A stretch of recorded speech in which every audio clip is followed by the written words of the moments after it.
So what is going on, everyone, and welcome back to this week's episode of 2 Minute Tuesday, the series where I take one of your questions and answer it in under 2 minutes. So this week's question is how to cook the perfect steak. Another question I get asked an awful lot, and luckily I know the exact answer for this. So there are 3 stages to cooking the perfect steak.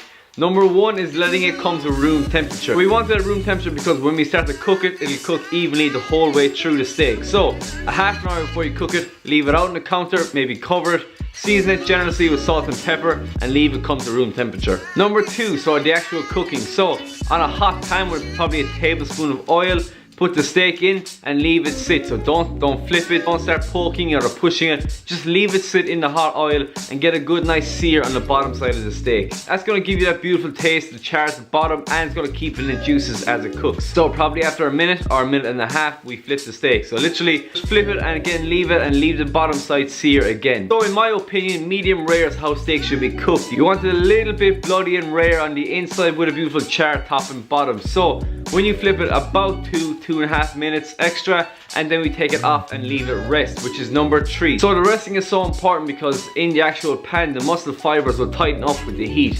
So as we leave it cool, the muscle fibers relax, they absorb the juices again. So when we do cut it, the juices won't leak out there in the actual muscle fibers, which gives you like the ultimate juicy steak. Usually we rest it for half the cooking time. So again, about 2 minutes resting, then cut it, serve with some roasted potatoes, roasted vegetables, a pepper sauce, a mushroom sauce, a béarnaise sauce, and you have the perfectly cooked steak.